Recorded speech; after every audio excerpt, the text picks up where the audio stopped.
ప్రార్థన చేసుకుందాం. పరలోకమందున్న మా తండ్రి, మీరు ఇచ్చిన ఈ అవకాశాన్ని బట్టి మీ కృతజ్ఞతాస్తుతులు చెల్లించుకుంటున్నాను తండ్రి. మరి ఈ ఆరాధన కార్యక్రమంలో మేము పాలిభాగస్తులుగా మీ వాక్యాన్ని నేర్చుకొనుచుండగా మాకు సమయోచిత జ్ఞానాన్ని ఇచ్చి అర్థం చేసుకొనగలుగుటకు సహాయం చేయండి తండ్రి. అలాగే తండ్రి, వినిచున్న వాక్యాన్ని మా హృదయంలో భద్రపరుచుకున్నటకు, మా బ్రతుకులో మరి మీ వాక్యాన్ని చూపించుటకు మాకు సహాయం చేస్తారని నమ్ముచు యేసుక్రీస్తు వారి పరిశుద్ధ నామంలో ఈ ప్రార్థన అడిగి వేడుకుంటున్నాను తండ్రి.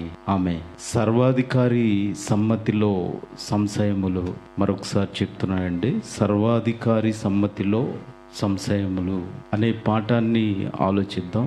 మరి సర్వాధికారి అంటే అన్ని అధికారాలు కలిగిన వ్యక్తి. ఇంకా మొత్తం యూనివర్స్ కానివ్వండి, యూనివర్సెస్ కానివ్వండి, అంటే విశ్వం కానివ్వండి, విశ్వాలు కానివ్వండి, ఎన్నున్న వాటన్నింటికి మీద అధికారిగా ఉన్న వ్యక్తి అని మనం చెప్పుకోవచ్చు. ఇంకా సమ్మతి, సర్వాధికారి సమ్మతి అంటున్నాం కదా. సమ్మతి అంటే ఇష్టపూర్వకంగా లేదా స్పష్టంగా మరియు స్వచ్ఛందంగా ఒక ప్రతిపాదికను లేదా చర్యను అంగీకరించడం. ఇంకా చెప్పుకోవాలంటే ఆమోదం, అంగీకారం, ఇవన్నీ వస్తాయి. ఇంకా సంశయములు అంటే సందేహపడటం లేదా నమ్మకపోవడం, నమ్మకం లేకపోవడం, ఇలాగా అర్థాలు వస్తాయి. నేను నమ్మలేకపోతున్నాను, లేదంటే పర్మిషన్ లేదు, ఇంగ్లీష్లో చెప్పుకోవాలంటే పర్మిషన్ దొరకడం, లేదంటే వారికి పర్మిషన్ దొరకలేదు, ఇలాగా మాట్లాడుకోవడం మనం చూస్తాం. సమ్మతి అంటే, సమ్మతిని గురించి మనం ఆలోచించగలిగితే సంశయము అంటే సందేహం, సందేహం అనగా అపనమ్మకం అని కూడా అనొచ్చండి. అపనమ్మకం అని కూడా మనం మాట్లాడుకోవచ్చు. ఇలాగా నమ్మకం లేకపోవడం, నమ్మకపోవడం, ఇవన్నీ అర్థాలు మనం సంశయానికి తీసుకుంటే సర్వాధికారి సమ్మతిలో అంటే సర్వాధికారి యొక్క పర్మిషన్, ఆ సర్వాధికారి యొక్క పర్మిషన్ లేదా అంగీకారం లేదా ఆమోదం సంశయములు అంట. ఇలాగా సంశయములు ఉన్నట్టు మనం చూస్తున్నాం. ఇంతకీ సర్వాధికారి ఎవరండి? సర్వాధికారి ఎవరు చూద్దామా? యోహాను సువార్త 5వ అధ్యాయము, యోహాను సువార్త 5వ అధ్యాయము చాలా జాగ్రత్తగా ఆలోచించాలంటే, యోహాను సువార్త 5వ అధ్యాయము 23వ వచనం నుంచి చదువుకుందాం. అంటే తండ్రిని గణపరిచినట్టుగా అందరూ కుమారుని గణపరచవలెనని తీర్పు తీర్చుటకు సర్వాధికారము కుమారునికి. కుమారుడు ఎవరండి? యేసుక్రీస్తు వారు. ఇప్పుడు ముందర అధికారం ఎవరిది? తండ్రిది. అంటే సర్వాధికారి అయిన తండ్రి ఎవరికి అప్పగించారంట అధికారాన్ని? కుమారుడికి అప్పగించారంట. అంటే తండ్రిని గణపరుచున్నట్లుగా ఇప్పుడు మనం ఎవరిని కనపరచాలి? కుమారుని కూడా కనపరచాలి. ఇలాగా ఈ అధికారాన్ని, తండ్రికి ఉన్న అధికారాన్ని ఎవరికి ఇచ్చేశారండి? కుమారుడికి ఇచ్చేశారు. ఇప్పుడు మత్తయి సువార్తలో ఈయనే మాట్లాడతారండి, యేసుక్రీస్తు వారు మాట్లాడుతూ. మత్తయి సువార్త 28వ అధ్యాయము, మత్తయి సువార్త 28వ అధ్యాయము 18వ వచనాన్ని ఒకసారి చూడండి. మత్తయి సువార్త 28వ అధ్యాయం 18వ వచనం. అయితే యేసు వారి యొద్దకు వచ్చి, పరలోకమందును భూమి మీదను నాకు సర్వాధికారం ఇవ్వబడింది. సర్వాధికారం ఇవ్వబడింది. సర్వము అంటే మొత్తం, టోటల్ అంత అధికారం అంతా నాకే ఇవ్వబడింది. ఎక్కడ? ఓన్లీ భూమి మీద కాదండి, పరలోకంలో కూడా ఎవరిదంట అధికారం? యేసుక్రీస్తు వారు. భూమి మీద ఆయనదే, పరలోకంలో ఆయనదే. ఎవరిచ్చారు ఈయనకి అధికారం? తండ్రి అయిన దేవుడు ఇచ్చాడంటే. ఇంకా పౌలు గారి మాటల్లో కూడా ఒకసారి చూద్దాం. పౌలు గారి మాటల్లో రోమీయులకు రాసిన పత్రిక 9వ అధ్యాయము 5వ వచనం. రోమీయులకు రాసిన పత్రిక 9వ అధ్యాయము 5వ వచనం. పితరులు వీరు వారు. ఎవరండి పితరులు? పితరులు అంటే ఎవరు? ఇజ్రాయేలీలు. ఇజ్రాయేలీలు వీరు వారు. శరీరమును బట్టి క్రీస్తు వీరిలో పుట్టిన. ఎవరిలో? ఇజ్రాయేలీలలో పుట్టెను. ఈయన ఈయన ఈయన ఈయన అంటే ఎవరంటే? యేసుక్రీస్తు వారు సర్వాధికారి అయిన దేవుడయ్యుండి నిరంతరము స్తోత్రార్హుడై ఉన్నాడు. ఎవరండి ఈయన? అంటే అర్థమైందా ఈ మాట? ఇప్పుడు ఇక్కడ తండ్రి అయిన దేవుని గురించి చెప్తున్నారా, యేసుక్రీస్తు వారి గురించి చెప్తున్నారా?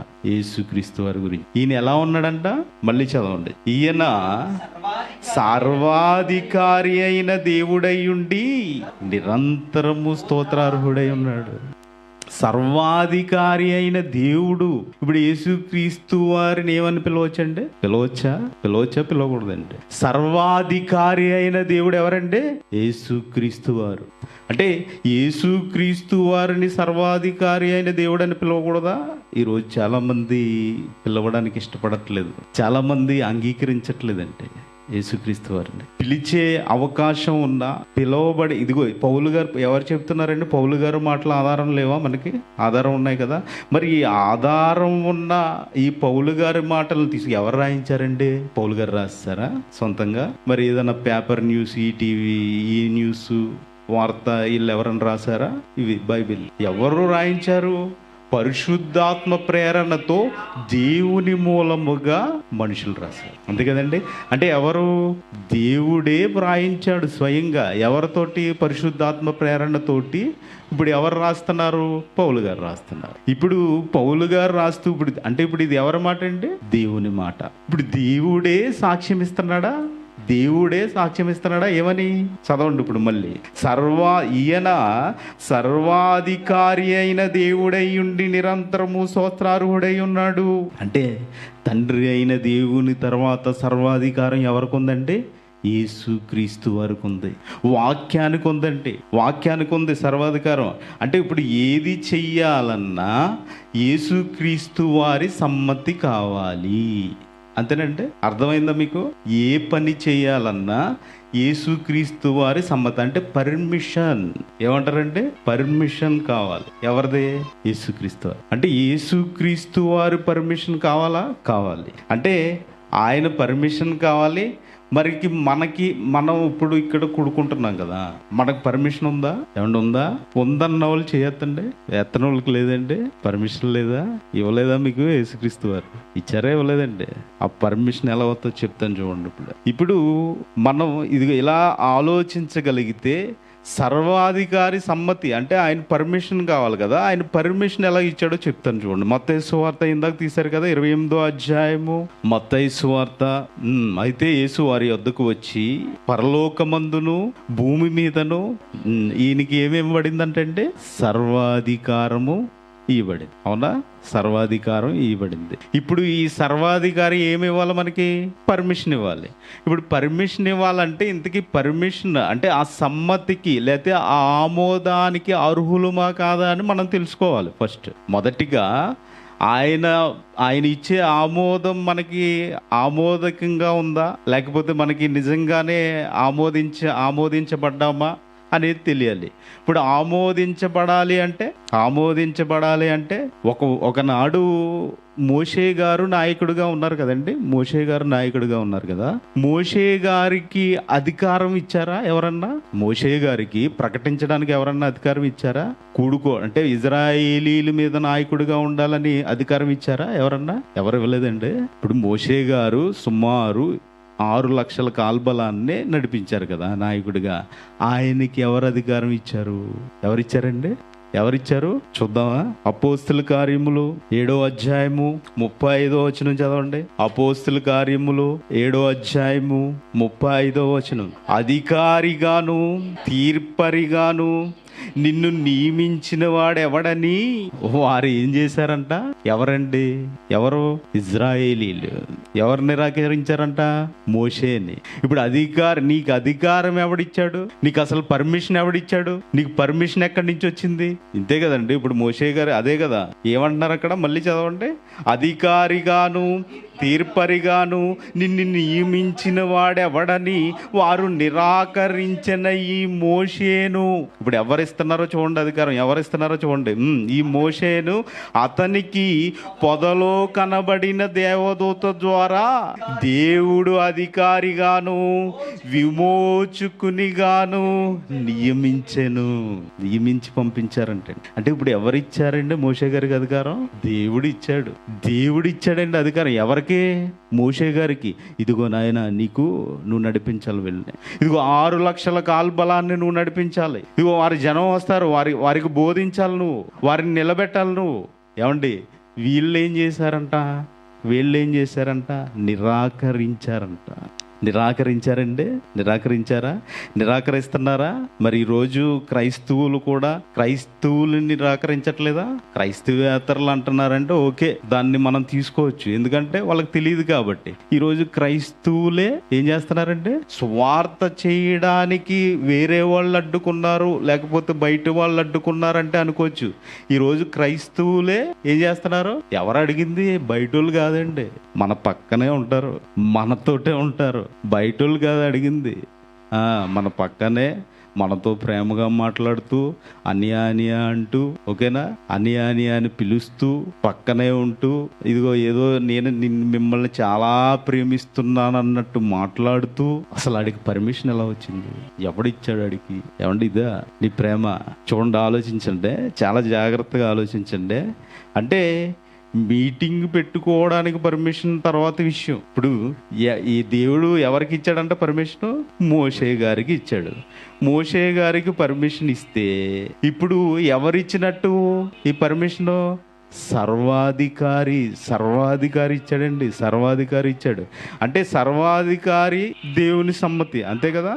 సర్వాధికారి అయిన దేవుడు సమ్మతి అంటే పర్మిషన్ ఇచ్చాడు ఆయనకి. అయితే ఇక్కడ ప్రధాన యాజకుని, ఇప్పుడు సర్వాధికారి ఎవరని చెప్పుకున్నాం? ఇప్పుడు యేసుక్రీస్తు వారు. ఇప్పుడు యేసుక్రీస్తు వారికి పర్మిషన్ ఎవరు ఇచ్చారు నీకని అడుగుతారు. చూడండి, కొంతమంది ఇదే కేటగిరీ వాళ్ళు వచ్చారు. చూడండి, ఇప్పుడు ఇక్కడే చూడండి, చాలా జాగ్రత్తగా చూడండమ్మా. మత్తయి సువార్త 21వ అధ్యాయము, మత్తయి సువార్త 21వ అధ్యాయము 23వ వచనం నుంచి. అయితే ముందుగా ఇది చదువుకునే ముందు ఏ సువార్తికులు రాశారనేది కూడా మీరు నోట్ చేసుకోండి. ఏ సువార్తికులు ఈ సందర్భాన్ని రాశారనేది కూడా నోట్ చేసుకోండి. మార్కు సువార్త 11వ అధ్యాయము 28 నుంచి 33 వరకు ఉంటుందండి. మార్కు సువార్త 11వ అధ్యాయము 28 నుంచి 33 వరకు ఉంటుంది. అలాగే లూకా సువార్త 20వ అధ్యాయము 2 నుంచి 8 వరకు ఉంటుంది. లూకా సువార్త 20వ అధ్యాయము 2 నుంచి 8 వరకు ఉంటుంది. ఇప్పుడు మత్తయి సువార్త 21వ అధ్యాయానికి వచ్చేయండి. మత్తయి సువార్త 21వ అధ్యాయానికి వచ్చేయండి. 23 నుంచి చదువుకుందాం. ఆయన దేవాలయములోనికి వచ్చి బోధించుచుండగా ప్రధాన యాజకులను, ప్రజలను, పెద్దలను ఆయన యొద్దకు వచ్చి, బాబు ఏ అధికారం ఉంది నీకు? ఎవడిచ్చాడు నీకు పర్మిషన్? ఎవరిని అడుగుతున్నారంటే? ఎవరిని అడుగుతున్నారు? యేసుక్రీస్తు వారిని. ఎవరెవరంట? ఇప్పుడు ఇందులో ఎవరెవరు ఉన్నారో చూడండి. ప్రధాన యాజకులను, ప్రజలను, పెద్దలను ఆయన యొద్దకు వచ్చి, ఏ అధికారము వలన నీవు ఈ కార్యములు చేయుచున్నావు? ఏం చేస్తున్నాడు ఈయన? స్వస్థపరిచేస్తున్నాడు, అద్భుతాలు చేసేస్తున్నాడు. ఏమండి, అంతేనా లేదా? వీడు స్వస్థపరుస్తున్నాడు, అద్భుతాలు చేసేస్తున్నాడు. వీళ్ళ ఇంటెన్షన్ అండి. ఈయన అందరినీ తన వైపు తిప్పేసుకుంటున్నాడు, అందరూ ఆయన దగ్గరికి వెళ్ళిపోతున్నారు. ఇదే కదా, అంతే కదండి. యేసుక్రీస్తు వారి దగ్గరికి అందరూ వచ్చేస్తున్నారు కదా, ప్రజలందరూ వచ్చేస్తున్నారు. దేనికి? స్వస్థపరుస్తున్నాడని, భోజనం పెడుతున్నాడని. ఏమండి, భోజనం పెడుతున్నాడని కూడా వచ్చేవాళ్ళు ఉన్నారు కదా యేసుక్రీస్తు వారి దగ్గరికి. ఇలా వచ్చేస్తున్నందుకు వీళ్ళకి ఏమొచ్చిందంట? మత్సరం వచ్చేసి, చదవండి అమ్మా. ఏ అధికారము వలన నీవు ఈ కార్యములు చేయించు? నీకు ఎవడిచ్చాడు పర్మిషన్? ఈ అధికారం ఎవడు నీకు ఇచ్చినని అడిగేస్తున్నారంటే. ఏమంటే ఇదే ప్రశ్న.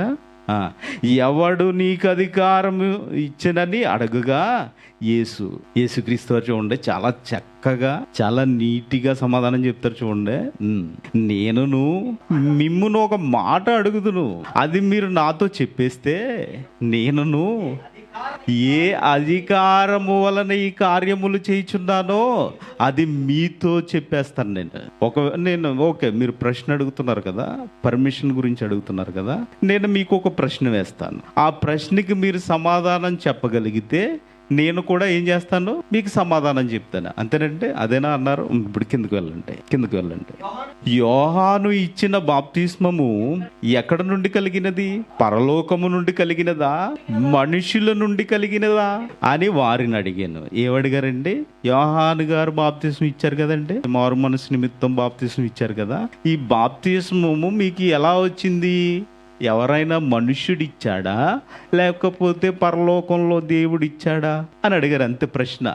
అర్థమైందండి ఇది మీకు? ప్రశ్న అడిగారు. ఇప్పుడు ఏమంటున్నారో చూడండి. వారు మనం పరలోకము నుండి అని చెప్పితే ఆలోచించుకుంటున్నారు. వీళ్ళు భయం వేసేస్తుంది. వీళ్ళకి యేసుక్రీస్తు వారు ప్రశ్న అడిగేసరికి భయం వేస్తుంది. ఏమంటున్నారు? వారు మనము పరలోకము నుండి అని చెప్పితిమా, ఆయన అలాగైతే మీరెందుకు అతను నమ్మలేదని మనల్ని అడిగేస్తాడు. ఇప్పుడు ఏం చేస్తాడు? చిక్కుల్లో పెట్టేశాడు ఆయన. ఒకవేళ పరలోకం నుండి వచ్చిందని చెబితే మీరు ఎందుకు ఆయన నమ్మలేదు అంటాడు. వీళ్ళ ఆలోచన అండి, ఇంటెన్షన్. వీళ్ళ ఆలోచించి బయటికి రావట్లేదు. ఇది అక్కడక్కడే తిరుగుతూ ఉంటది, అలాగా చక్కర్లు కొడతా. పరిస్థితి ఏంటి యేసుక్రీస్తు వారి సందర్భంలో? చూడండి, అలాగైతే మీరు ఎందుకు అతను నమ్మలేదండి? మనుషుల వలన అన్ని చెప్పితిమ్మా. నువ్వు మనిషికి భయపడుతున్నావా? మనిషికి ఏమైనా భయపడుతున్నావా నువ్వు? అంటే ఎవరికి భయపడాలి? దేవునికి భయపడాలి. మనుషులకు భయపడతారేంటండి? మనుషులకి భయపడతావా? ఇంకా ఏమన్నా, అందరూ యోహానును ప్రవక్త అని అనుచున్నారని, ఎంచుచున్నారని తమలో తాము ఆలోచించేసుకుంటున్నారని. వీళ్ళు ఏం చేశారు? వీళ్ళ లోన అనేకమైన ప్రశ్నలు ఉండిపోయినాయి. యేసుక్రీస్తు వారు అడిగిన ప్రశ్నకి అనేకమైన ప్రశ్నలు ఉండిపోయినాయి. అర్థమైందంటే చాలా జాగ్రత్తగా వినండి. ఇలాంటి వాళ్ళు వస్తూ ఉంటారు, అడుగుతూ ఉంటారు. వాళ్ళ మాటలు విని మోసపోవద్దు. మీ పని మీరు చేయండి. మీకు పర్మిషన్ ఎవరిస్తారో ఈ రోజు చివరిలో చెప్తాను. ఇప్పుడు ఏమంటున్నారో చూడండి. మాకు తెలియదని యేసునకు ఉత్తరం ఇచ్చిరి. అందుకు ఆయన, ఏ అధికారము వలన ఈ కార్యములు నేను చేయుచున్నానో, ఏమన్నారండి? ఏమన్నారు? నేను ఏమి చేయుచున్నానో, ఏ అధికారం వలన చేయుచున్నానో మీతో చెప్పను. ఓకేనా? ఇప్పుడు ఈ సందర్భాన్ని ఎంతమంది సువార్థికులు రాశారు? ఎంతమంది సువార్థికులు రాశారండి?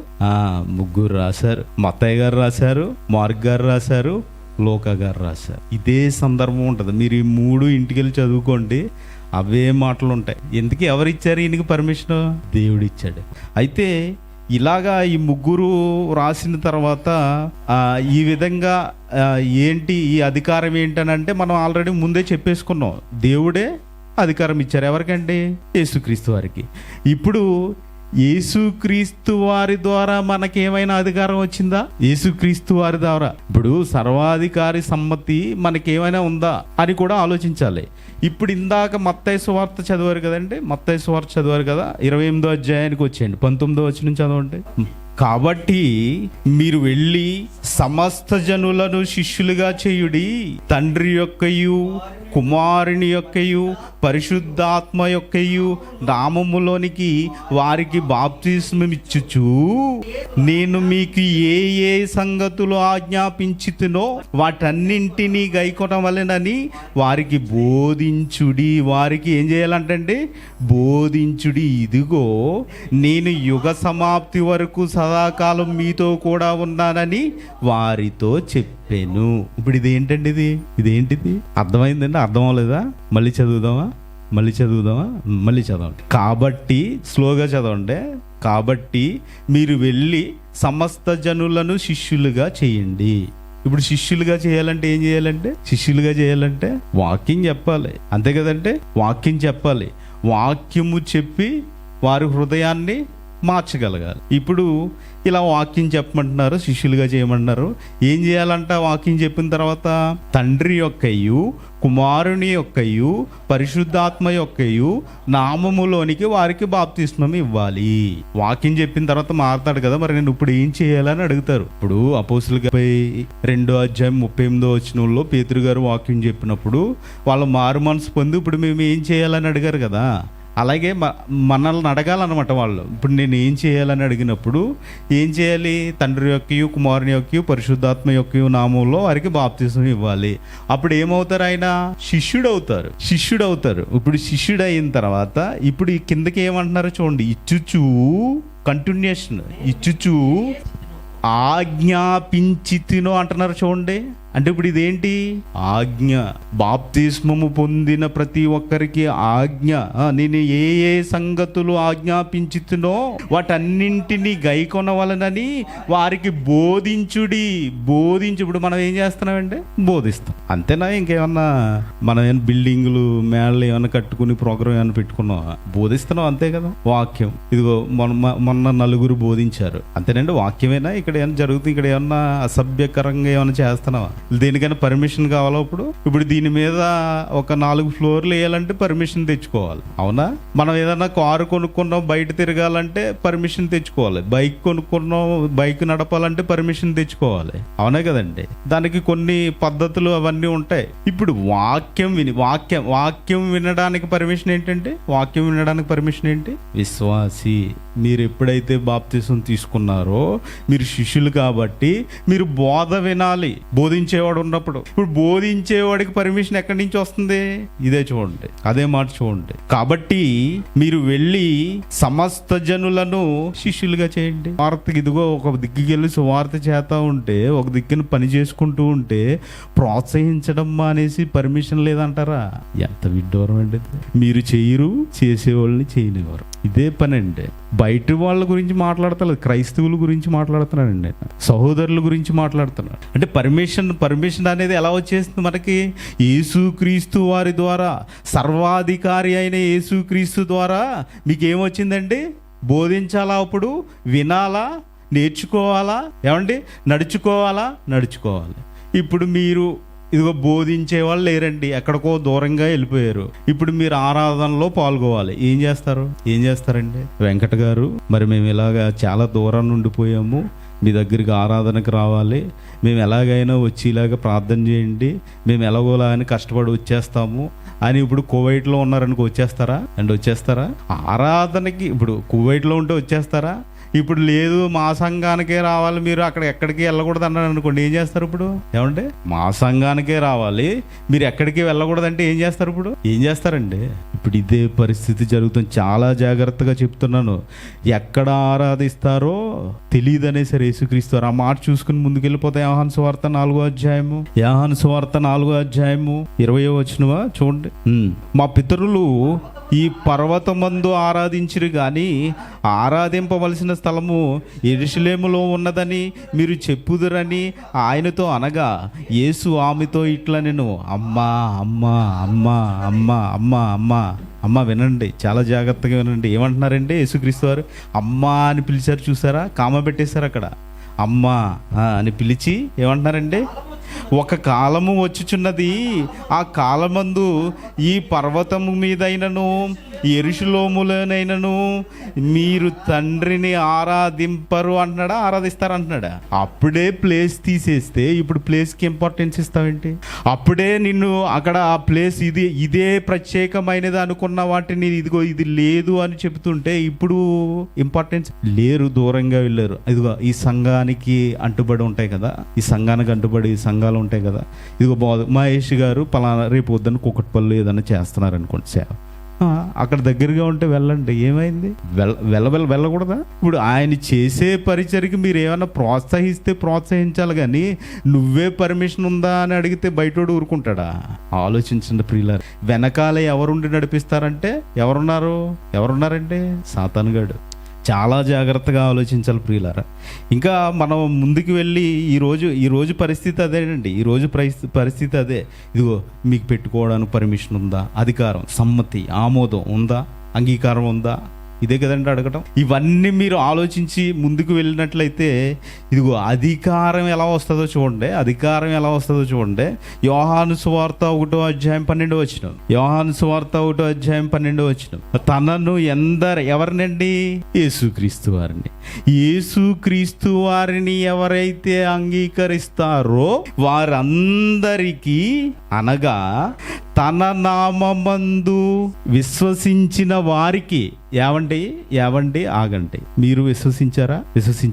ఇప్పుడు ఇక్కడ ఏమంటున్నారు? ఇప్పుడు తన నామమందు విశ్వసించిన వారందరికీ దేవుని పిల్లలగుటకు ఆయన అధికారము, పర్మిషన్ అనుగ్రహించను. ఎవరికి ఇచ్చారండి? దేవుని పిల్లలగుటకు ఎవరిచ్చారంట పర్మిషన్? ఇంకేం కావాలండి? మీకు ఏదన్నా కొత్తది కావాలా? మాకు ఆల్రెడీ ఉన్నాయి పర్మిషన్లు, చెప్పేశాను ముందరే. ఇప్పుడు దీనికంటే ఇంక ఎక్కువైనా ఏదైనా కావాలా? ఇంకోటి చూపిస్తాను. మొదటి కొరింథీకి రాసిన పత్రిక 11వ అధ్యాయము 26వ వచనం. ఇప్పుడు మీరందరూ ఎందుకు వచ్చారండి? రొట్టె తినడానికి, అంతేనా? ఒక మాటలో ప్రభువు యొక్క శరీరాన్ని అంటే రొట్టిగా చేసి ఆ రొట్టెను తినడానికి వచ్చారు. ఇప్పుడు రొట్టెను మీరు ఈ రొట్టెను తిని ఈ పాత్రలో అంటే ఆయన రక్తం ఈ పాత్రలో ఇప్పుడు ఇదే చేయడానికి వచ్చాం కదండి మనం, అవునా? ఇదే చేయడానికి వచ్చాం. ఈ పాత్రలోనిది త్రాగునప్పుడెల్లా ప్రభువు వచ్చే వరకు ఆయన మరణాన్ని చేశారా? ఏమండి, లాస్ట్ వీక్ రొట్టె తీసుకున్న వాళ్ళు ఈ వీక్ అంతా నేను ఆయన మరణాన్ని ప్రచురం చేశాను అనేవాళ్ళు చేయొద్దండి, లేరా? ఆలోచించారా ప్రియులారా? పని చేసి వాడిని అడ్డగిస్తే ఎలా అండి? ఏమండి, పరిచర్య చేస్తున్నారు సహోదరులు, వాళ్ళని కూడా మాటలంటే ఎలా అండి? ఆలోచించండి ప్రియులారా. ఎందుకు చెప్తున్నాను ఈ మాటలంటే, ఈరోజు ఇదిగో మీకు ఇప్పుడు అధికారం ఉందా? ఎవరికి ఉంది? రొట్టులో చేసిన వాళ్ళందరికీ, ద్రాక్షారసం త్రాగే వాళ్ళందరికీ ఏ అధికారం ఉంది? ఏ అధికారం ఉందంటే మరణాన్ని ప్రచురించే అధికారం ఉంది. ఉందా లేదా? ఉందండి. ఇప్పుడు మీరు సువార్త చేయొచ్చా? ఏమండి, మీరు చేయొచ్చా? చెయ్యకూడదు అంటారు ఏంటండి? ఏమండి, వాక్యం చెప్తున్నాం అంతే కదా, దీన్ని చేయకూడదు అంటారు ఏంటండి? ఆలోచించండి ప్రియులారా. అంటే ఇప్పుడు బల్ల కార్యక్రమంలో పాల్గొన్న వాళ్ళందరూ ఏం చేయాలి? ప్రచురించాలి. ఇంకా మనం చూసుకున్నట్టయితే ప్రకటన గ్రంథం ఇంకా ఏ అధికారాలు ఇస్తారో చూద్దామండి. ప్రకటన గ్రంథం 2వ అధ్యాయం 26వ వచనం. ప్రకటన గ్రంథం, నేను నా తండ్రి వలన అధికారము పొందినట్లు చదవండమ్మా, జయించుచు అంతము వరకు నా క్రియలు జాగ్రత్తగా. ఎవరి క్రియలు? యేసుక్రీస్తు వారి క్రియలు, యేసుక్రీస్తు వారి పని, క్రీస్తు చేసిన పని. ఇదిగో ఈ పని జాగ్రత్తగా చేయు వారికి ఏమిస్తారంటండి? జనుల మీద అధికారం ఇస్తాడంట. అది ఒకటే కాదండి, చెప్పి అధికారం జనుల మీద కూడా అధికారం ఇస్తాడంట యేసుక్రీస్తు వారి పని చేస్తే. అవునా కదండి? యేసుక్రీస్తు వారి పని చేస్తున్నప్పుడు మీకు జనుల మీద కూడా అధికారం వస్తుందంట. ఏమంటే ఇన్ని అధికారాలు యేసుక్రీస్తు వారు ఇచ్చేస్తే స్వార్థ చేయడానికి పర్మిషన్ లేదంటారు ఏంటంటే? పోనీ ఎవరో అన్నారంటే అనుకోవచ్చండి, నీ పక్కన కూర్చున్నవాడంటే సమ్మతమైన? ఆలోచించిన ప్రియులారా. ఇంకొక మాట చూద్దాం. పేతురు గారు రాసిన 1వ పత్రిక 2వ అధ్యాయం 9వ వచనం. అయితే మీరు చీకటిలో నుండి ఆశ్చర్యకరమైన తన వెలుగులోనికి మిమ్మను పిలిచిన వాని. ఎవరు పిలిచారు మిమ్మల్ని? ఇప్పుడు ఏం చేయాలంట? చదవండి, కిందకి చదవండి. ఆయన గుణాతిశయములను ప్రచురము చేయు నిమిత్తము, ఆయన గుణాతిశయములను ప్రచురము చేయు నిమిత్తము, ఆయన గుణాతిశయములను ప్రచురము చేయు నిమిత్తము మిమ్మల్ని పిలిచాడా యేసుక్రీస్తు వారు? ప్రచురం చేస్తున్నారా? మరి చేసి ఓడికి వంకలాడతారు ఏంటంటే? ఏమండి, ప్రచురము చేయు నిమిత్తము మిమ్మల్ని పిలిస్తే చేయకుండా మళ్ళీ వంకలెడతారా? ఆలోచించిన ప్రియులారా. ప్రతి ఒక్కరికి అధికారం ఉంది. బాప్తిస్మం ఎవరైతే తీసుకున్నారో, బాప్తిస్మం ఎప్పుడైతే మీరు పాప క్షమాపణ దేని నిమిత్తం తీసుకోవాలంటే పాప క్షమాపణ నిమిత్తమైనా. ఒకసారి ఆ వచనం కూడా వెళ్ళండి. అపోస్తుల కార్యం 2వ అధ్యాయం 38వ వచనం. అపోస్తుల కార్యములు 2వ అధ్యాయం 38వ వచనం.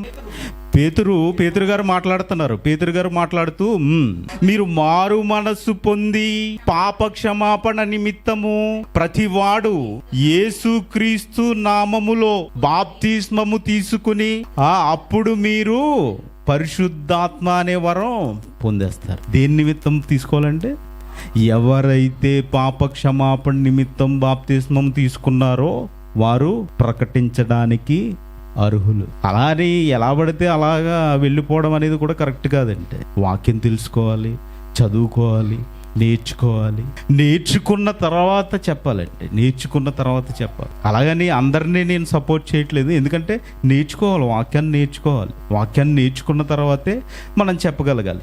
ఇప్పుడు వాక్యం నేర్చుకున్న తర్వాత చెబుతున్న వాడికి పర్మిషన్ ఉందా అని అడిగితే, ఇప్పుడు మీకు పర్మిషన్ ఉందంటే ఉందా లేదా? ఏంటది? బాప్తిస్మం తీసుకున్నారు మీరు. మీ బాప్తిస్మమే మీకు పర్మిషన్. మీరు పాప క్షమాపణ నిమిత్తం వచ్చేసారు. ఎక్కడికి వచ్చేసారు? సంఘంలోకి వచ్చేసారు. ఈ సంఘంలోకి వచ్చేసిన తర్వాత ఇప్పుడు మీకు ఎవరిచ్చారు పర్మిషన్? యేసుక్రీస్తు వారు ఇచ్చారండి. అందుకని టైటిల్ ఏముంది? సర్వాధికారి సమ్మతిలో సంశయములు వచ్చినాయా? సంశయాలు వస్తున్నాయా? వస్తాయండి. రాకుండా ఉండవు. ఈ సంశయాలని, ఈ సందేహాలని మనం తీర్చుకునేవారిగా మనం ఉండాలి. అలా అని సువార్త చేయకూడదా? చేయొచ్చు కదండి. పోనీ మీరు ఏమన్నా ఇస్తారా? పర్మిషన్ ఇవ్వరు. మీరు ఏమన్నా ఇవ్వగలరా? ఇవ్వరు. మీరు ఇవ్వరు, మమ్మల్ని ఇవ్వనివ్వరంటే ఎలా ఉంటుందండి? కాబట్టి చాలా జాగ్రత్తగా ఆలోచించుకోండి ప్రియులారా.